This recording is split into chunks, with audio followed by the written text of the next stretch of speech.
Isang mabiyayang umaga sa ating lahat, mga kapatid ko kay Kristo.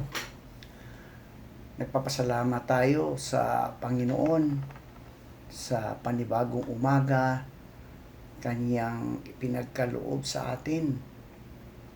Isang biyaya na muli tayong magising, muli tayong makahinga, at magkaroon ng pagkakataong magtipon upang purihin at sambahin ang Diyos na siyang ating matibay na sandigan at kanlungan sa lahat ng panahon. Sa gitna ng mga pagsubok, alalahanin natin na si Kristo ang ating the solid rock, ang matatag na pundasyon ng ating pananampalataya. Maaring magbago ang mga sitwasyon sa ating paligid, ngunit ang pag-ibig na katapatan at mga pangako ng Diyos ay nanatiling hindi nagbabago. Sa umagang ito, mga kasolid rock, ihanda natin ang ating mga puso at isipan. Iwan muna ang ating mga alalahanin at ituon ang ating pansin sa Panginoon.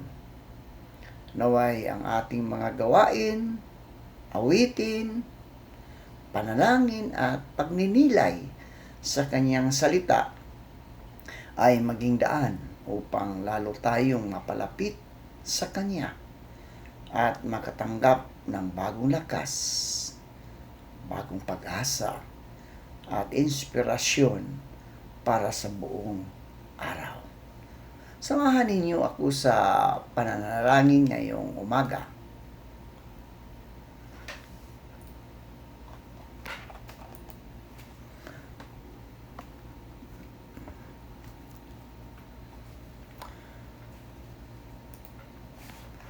Aming Diyos na makapangyarihan sa lahat, lumalapit po kami sa inyo upang ipanalangin ang lahat ng mga guro at mga presidente at mga leader ng mga kolehiyo at universidad. Salamat po sa kanilang buhay at sa kanilang mahalagang tungkulin sa paghubog ng isipan, karakter at kinabukasan ng mga kabataan.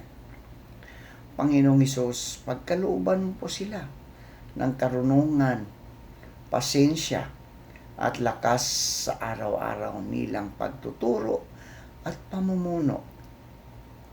Naway maging matatag sila sa gitna ng mga hamon sa larangan ng edukasyon at patuloy na maglingkod ng may katapatan, ng may integridad at malasakit sa bawat mag-aaral. Bigyan mo po sila ng malinaw na direksyon sa paggawa ng mga desisyon para sa ikabubuti ng kanilang institusyon. Naway maging makatarungan, maunawain at mapangkalinga sila sa lahat ng kanilang pinangangailangan. Panginoong Hesus, ingatan mo rin po ang anumang panganib at bigyan mo ng mabuting kalusugan at kapayapaan ng isip. Naway hindi sila mapagod sa pagtuturo at pamumuno, kundi patuloy na mapuno ng inspirasyon at pagmamahal sa kanilang bukasyon. Naway ang bawat paaralan at universidad ay maging lugar ng kaalaman, katotohanan, disiplina at paghubog ng mga kabataang may takot sa Diyos at pagmamahal sa bayan. Ito po ang aming dalangin Sa pangalan ni Jesucristo na aming Diyos. Amen. Ang ating pong pagninilayan ngayong Huwebes ng umaga, mga kasolidra, ay matatagpuan sa Lucas, Kabanata 23, talatang 34 hanggang 36. Ito po ay makikita sa Magandang Balita, Biblia. Sinabi ni Jesus, Ama, patawarin mo sila, sapagkat hindi nila nalalaman ang kanilang ginagawa. Nagpalabunutan ang mga kawal upang paghati-hatiin o hati-hatian ang kasuotan niya. Ang mga tao naman nakatayo roon at nanunood habang si Jesus ay kinukutya ng mga pinuno ng bayan. Sinabi nila, iniligtas niya ang iba. Iligtas niya ngayon ang kanyang sarili kung siya ang Kristo na hinirang ng Diyos. Nilait din siya ng mga kawal. Nilapitan siya ng isa at inalok ng maasim na alak. Pinagpala na po tayo sa pagkabasa at pagkarinig ng salita ng Diyos. Mga kasolidra, magandang umaga muli. No? Ang ating pagninilayan o ang Lucas 23, talatang 34 hanggang 36 ay isa sa pinakamalalim at makapangyarihang tagpo sa Ebanghelyo. Sapagkat dito natin nakikita ang puso ni Jesus sa gitna ng matinding pagdurusa at kawalan ng katarungan. Habang siya ay nakapako sa krus, sa halip na galit o paghihiganti, ang kanyang unang salita ay panalangin ng pagpapatawad. Ito ay nagpapakita ng isang pag-ibig na higit sa karaniwang pangunawa ng tao. Isang pag-ibig na handang magpatawad kahit ang mga nagpapahirap at lumait sa kanya. Ang kanyang panalangin, mga kasolidra, ay, Ama, patawarin mo sila sapagkat hindi nila nalalaman ang kanilang ginagawa. Ay nagpapakita ng dakilang habag ni Kristo. Habag ni Kristo. Sa kabila ng sakit, sa kabila ng kahihiyan at pangungutya, pinili pa rin niya ang magpakita ng awa. Ipinapakita nito na ang tunay na pag-ibig ay hindi nakadepende sa pagtrato ng iba, kundi sa kalagayan ng puso na nakatuon sa Diyos. Si Jesus ay hindi biktima ng galit. Siya ay tagapagdala ng kapatawaran.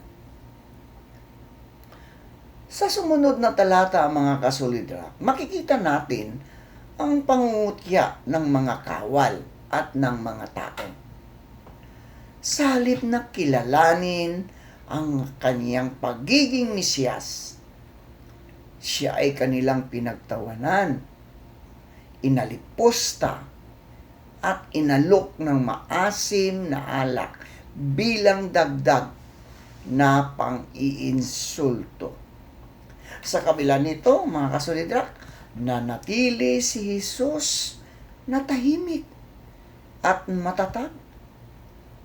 Ang kanyang katahimikan ay hindi tanda ng kahinaan, kundi ng ganap na pagsunod sa kalooban ng Ama.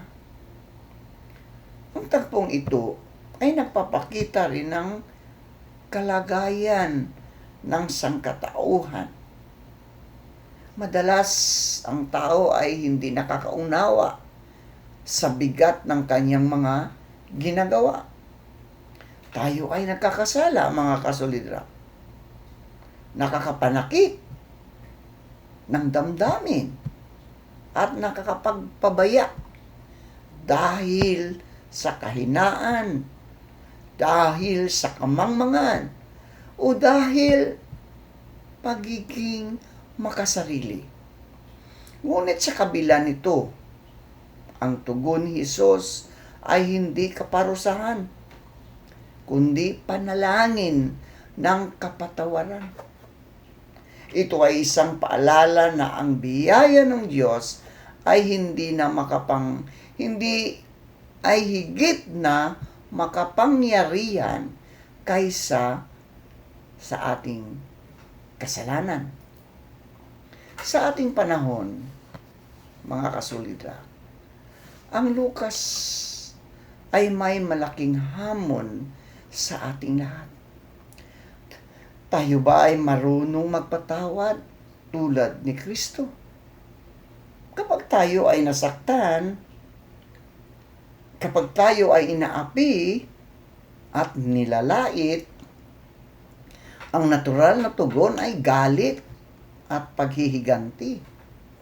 Ngunit mga kasolidrak, pinapakita ni Jesus na ang daan ng Diyos ay daan ng kapatawaran at pag-ibig. Ang tunay na pagiging tagasunod ni Kristo ay nakikita hindi lamang sa ating panalangin, kundi sa ating kakayahang magpatawad kahit ang mga taong mahirap patawarin. Ang tagpong ito ay paalala rin na ang pagdurusa ni Jesus ay may layunin. Ang layunin na iligtas ang sangkatauhan at magbigay ng daan ng kaligtasan. Sa gitna ng kanyang paghihirap, siya ay nanatiling tagapagligtas. Hindi lamang sa salita, kundi sa gawa. Ang kanyang krus ay nagiging simbolo ng walang hanggang pag-ibig at kapatawaran. Sa huli, ang Lucas 23:34 hanggang 36 ay nag-aanyaya sa atin na tingnan ang krus. Hindi lamang bilang simbolo ng sakit, kundi bilang pinakadakilang pagpapakita ng awa ng Diyos. Naway matutunan natin mula sa kay Jesus ang kapatawaran, kababaang loob, at pag-ibig na hindi sumusuko.